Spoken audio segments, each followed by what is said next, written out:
안녕하세요. 소소입니다. 오늘은 A1 네트워크에 대해서 분석해 보려고 합니다. A1 네트워크는 Third Generation 블록체인 네트워크, 3세대 블록체인 네트워크를 표방하고 있는 프로젝트예요. 현재 정확히 4번에 걸쳐서 판매가 될 건데, 저희가 참여하지 못하는, 이제 보통 회사 위주로 받았던 프라이빗 세일이 있었고, 그 다음에 프리세일이 10월 3일날 했었고 이미 끝났고요. 그 뒤에 올해 말에 퍼블릭 1차 판매가 있을 거고, 내년 말에 퍼블릭 2차 판매가 있을 겁니다.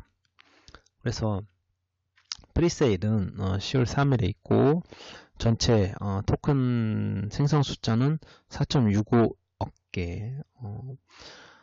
판매는 최초는 0.5달러에 팔았었고요. 회사들 상대로는 프리 때는 0.5에서부터 가격이 올라서 1달러까지 이 사이로 팔았는데 평균적으로 0.8달러에 팔았습니다. 하드캡은 프라이빗 때랑 프리세일 합친 게 23밀리언이고 전체 하드캡은 43밀리언일 거라는 얘기를 들었어요. 즉 20밀리언 개를 더 파니까 아마 1달러에 팔 것 같습니다. 1달러에 파는 걸로 보이고요. 맥스 마켓캡은 이게 60%라는 전제하에 한 건데 60%라는 게 이게 계산하기가 좀 까다로워가지고, 아무튼 뭐 완전 틀린 말은 아니고 그렇다고 완전 맞는 말도 아니에요. 이거 왜 좀 이상한 건지는 좀 설명을 해드릴게요. 이따가. 분배는 회사 쪽에서 40%를 가져가고요. 이걸 어떻게 사용하는지에 대해서 나와 있지는 않아요. 그리고 10%대 프라이빗 프리 때를 팔고 50대 퍼블릭인데 이것도 숫자가 좀 많이 잘못됐죠. 그래서 현재 프라이빗이랑 프리세일은 끝났고 퍼블릭 페이지 1이 이제 올해 말에 열릴 거고요. 이 그림이 분배인데 이게 좀 잘못된 게 많아요. 이 그림 때문에 사실 사람들이 이해하기를 많이 어려워하는데, 저도 이거를 저도 이 프리 때 이걸 봤었는데 되게 팀이랑 컨셉이 마음에 드는데 저는 스킵을 했었거든요. 하드캡이 너무 커가지고. 이거 제 하드캡이 크다는 인식을 줬던 가장 큰 문제가 이 그림이었어요. 완전 잘못 그렸어요. 이 다이어그램인가 이거를 그래프를 완전 잘못 그렸고요. 이거를 그래프를 제대로 이해하기 위해서는 두 가지를 봐야 돼요. 하나는 이 락인 3years 요 40%는 3년 동안 락인 된다는 거. 다음에 이 choose between immediate or scheduled token release 이거는 선택 가능하다는 거. 그리고 public sale은 무조건 즉시 지급이라는 거. 이 개념을 일단 이해를 한 다음에 봐야 되는데 진짜 웃겨요. 자, 봐봅시다. TRS라는 개념을 들어왔어요. 이게 진짜 이해하기 어려워요. 이게 어느 정도 어려웠냐면 제가 영어로 된 이제 그 분석글을 많이 봐요. 왜냐면 추천받는 코인들이 워낙 많으니까 하나하나 다 백서를 다 읽을 수는 없고, 분석글도 일단 읽어보고 마음에 들면 그 다음에 전문을 읽는데, 그 분석글도 영어로 돼 있잖아요. 이제 한글 자료는 없으니까 영어로 제일 읽는데, 그 글들 중에 이 TRS 판매 개념을 제대로 잡고 있는 사람이 한 개도 없었어요. 그 사람들은 영어 모국어 사용자들인데 그 사람들도 이 개념이 제대로 이해가 안 되는 거예요. 아마 이 그래프가 그런 부분을 많이 부추겼던 것 같고, 수정을 좀 해달라고 했는데 퍼블릭 세일에 별로 관심이 없는 것 같아요, 얘네들이. 자, 퍼블릭 세일에 왜 관심이 없는지에 대해서 제 추론도 이따가 말씀을 해드릴게요. 일단 TRS는 토큰 릴리즈 스케줄이라고 얘네들이 만든 약어인데, 보면 이 프라이빗 때는 0.5달러에 3천만 개를 팔았어요. 그 다음에 프리 때는 10만 개를 팔았고요. 퍼블릭 세일은 두 개에 나눠서 1단계는 올해 말, 2단계는 내년 말, 12개월 뒤인데 1000만 개씩 팔겠다는 거예요. 그럼 총 합쳐서 6천만 개밖에 안 팔아요. 근데 40%는 이 2억 8천만 개가 돼야 되거든요. 그럼 나머지는 어떻게 하냐? 나머지는 그 장관원 물량에 대해서 보너스를 주겠다는 거예요. 근데 보너스 비율이 278%예요. 이거는 제 기억에 프리 때는 이 정도 비율이 아니었던 걸로 기억하는데 비율을 좀 더 높인 걸로 알고 있고, 거기다가 더 웃긴 거는 만약에 퍼블릭 때 안 팔리잖아요. 그러면 그 2천만 개가 여기 TRS 토큰을 넘어가요. 그러니까 이게 다 안 팔려면 이자를 더 많이 받는 거예요, 프리 때. 그래가지고 이렇게 이렇게 엄청 좁아질 수가 있나, 이런 황당함을. 그러니까 프리 때는 0.8달러에 샀는데 지금이 0.5달러 좀 넘거든요. 0.553인가 뭐 이런데 가격이 떨어졌지만 상관이 없어요. 왜냐면 2.78백에 더 받을 건데 그것까지 합치면 아직도 100% 이상 수익이 나고 있는 거예요, 어떻게 보면. 그러니까 그런 걸 좀 보면 되고요. 그러니까 실제 진짜로 파는 거는 6천만 개밖에 안 됐고요. 퍼블릭 1차 때 1000만 개, 퍼블릭 2차 때 1000만 개를 1년 뒤에 할 거고, 이 프라이빗이랑 프리 토큰은 베이커 TRS라는 걸 선택 가능하는데, 이거는 25%는 즉시 지급이고 6.25%씩은 12개월에 걸쳐서 지급을 하는 거고요. 판매 토큰은 이 베이커 TRS에 의해 증가하는 게 220만 개고, 총 합치면 이게 280만, 그러니까 2억 8천 개, 이게 4억 6천 개의 60%다, 이렇게 되어 있는 거고요. 파운더 물량은 파운더는 여기서 이 노코랑 이 아이온 파운데이션, 얘네들은 그냥 무조건 2.78%씩 매달 지급을 하는 거고, 이 지급 과정이 자세히 나와 있지는 않은데 그냥 퍼센트만 나와 있어요. 근데 제가 좀 이 서플라이를 추론을 하고 싶어가지고 계산을 해봤어요.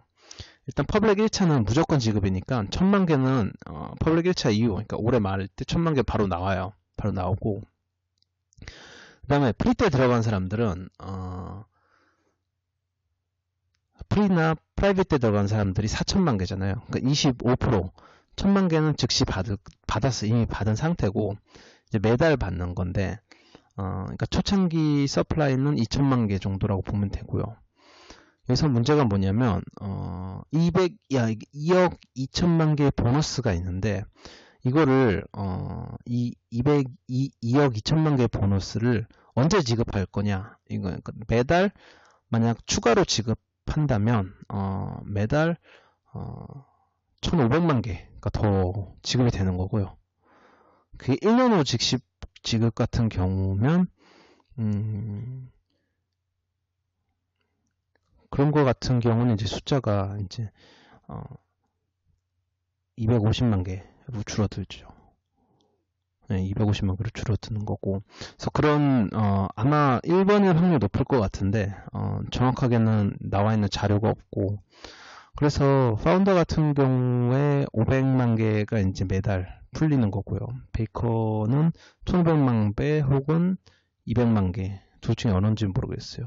이 25%는 아마 총 서플라이의 25%는 아닐 거예요. 이 보너스를 합친 거의 25%는 아닐 거예요. 왜냐하면 4천만 개를 샀는데 보너스까지 합치면 처음부터 6,500만 개를 주는 거라서 이러면 너무 말이 안 되는 것 같고요. 그래서 이 보너스 비율이 너무 높으니까 서플라이 계산하기 어려운데, 중요한 건 뭐냐면 처음 서플라이는 엄청나게 낮을 거예요. 2천만 개 정도밖에 안 된다라고 제가 계산했을 때 이렇게 보고요. 자, 그러면 지금 현재 총 서플라이가 4억 6천만 개로 되어 있는데 가격은 이제 0.57달러. 다른 거에 비하면 사실 별로 안 떨어진 거예요. 그래서 안 떨어진 거에는 여러 가지 이유가 있는데, 보통은 이제 프리셀가 이하로도 많이 떨어지거든요. 비트코인화 시키기 위해서. 많이 떨어졌는데 왜 안 떨어지냐면 럭킹된 물량이 많아서 그래요. 잠겨진 물량이 많으니까 빼지를 못하는 거예요. 제가 보기엔 그렇습니다. 자, 그래서 마켓캡을 예상을 해보자면 서플라이 좀 높게 잡아가지고 3천만 개로 잡는다면 이 가격이면 대략 17밀리언 달러밖에 안 돼요. 이게 한 161이에요. 그러니까 엄청나게 낮은 마켓캡이에요. 이 팀의 명성이라든가 이 개발자나 이런 걸 생각하면 제가 보기엔 최소한 52 정도 안에는 들어야 되는 것 같고요. 물론 그 뒤에 1년 동안 서플라이가 매달 엄청나게 빨리 증가할 거기 때문에 마켓캡이 계속 증가하겠지만 단기적으로는 초급등 할 확률이 있다는 거를 좀 보셔야 되고요. 대신에 조금 위험성이 있는 게 코인마켓캡을 보면 서플라이 숫자가 나와 있어요. 서플라이 숫자가 나와 있는데 이게 락킹 물량이 있으면 요만큼을 지어주거든요. 근데 얘네들이 이 락킹 물량 개념을 에이온에 있어서 이해를 못해가지고 그냥 토탈 서플라이를 계속 그냥 이 서큘레이션 서플라이랑 똑같이 해놓을 수도 있을 것 같아요. 이제 그런 경우에는 마켓캡의 반영이 뻥 숫자가 이제 들어가가지고 좀 문제가 되는데 이거는 아마 그렇게 될 확률 별로 없을 거예요. 이거는 수정해달라고 보내면 수정을 해주기 때문에 보통 적용을 해주거든요. 그렇게 해주면 됩니다. 자, 그래서 이런 식으로 너무 서플라이가 초창기 낮다. 그래서 아주 많이 급등할 확률이 있으니까 조금씩 사두는 게 괜찮을 수 있다. 퍼블릭 세일 때까지 혹은 퍼블릭 세일 이후에도 초창기 때 이렇게 사두는 게 의미가 있을 것 같고요. 그런 점이 좀 재미가 이제 더해진 거죠. 이제 단기적으로 이제 사는 게 상당히 괜찮은 코인이 돼버렸기 때문에. 그 다음에 제가 이제 마음에 들었던 프로젝트의 성격에 대해서 볼게요. 일단 이 프로젝트는 이제 블록체인을 1세대, 2세대, 3세대로 나누는데요. 어떤 교과서적인 어떤 나누는 건 없긴 하지만 뭐 이 나누는 게 아주 틀린 개념은 아니에요. 일반적으로 1세대와 2세대까지는 대부분 다들 동의해요. 저도 강의할 때 이런 식으로 강의를 하고 비트코인이 1세대 가상화폐라는 개념이 처음 생긴 거니까 화폐를 대신할. 그다음에 2세대는 이더리움이고 여기서는 디앱이 나온다는 개념이 2세대였다. 그 다음에 이제 뭐 2.5세대 뭐 이런 식으로 얘기하는 경우가 있는데 3세대에 대해서는 아직까지는 좀 의견이 분분해요. 하지만 에이온에서는 아주 야심차게 자기네들이 3세대가 될 거고 3세대의 역할은 현재 각각 분리되어 있는 블록체인 네트워크들을 서로 공유할 수 있는 하나의 큰 네트워크로 이제 묶어줄 수 있는 기능을 하는 게 3세대가 될 거고 이것이 바로 에온이 될 것이다 라고 아주 야심만만하게 얘기하고 있어요. 프로젝트는 기술적으로 가면 상당히 어려워요. 개념 자체는 이 각각의 이 파티시페이팅 네트워크들이 이더리움을 중심으로 해가지고 에온 네트워크를 인터체인화 해가지고 각각 이제 정보를 주고받고, 그러니까 이 에온 네트워크가 아주 큰 어떤 인터넷 같은 거예요. 쉽게 말하면 이게 네트워크들이 각각의 컴퓨터고 그걸 연결해주는 인터넷이 이 에온 네트워크가 된다라는 거 정도로 이해하면 되고요.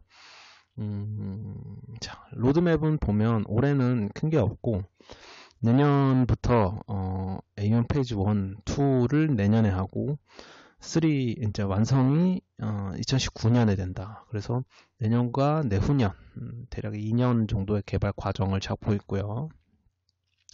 팀은 멤버가 되게 많고 대부분의 멤버들은 원래 나코라는 프로젝트에서 누코라는 프로젝트에서 있었어요. 누코는 되게 유명한 프로젝트예요. 이건 좀 이따 다시 볼게요. 이 사람들은 대부분 다 누코에 있던 사람들이고 아까 그 하드캡이랑 그 소프트캡을 알려준 벤이라는 사람이 이제 마케팅 쪽에 있는 사람이고 텔레그램 채널을 가면 언제든지 대답을 해주니까 물어보시면 돼요.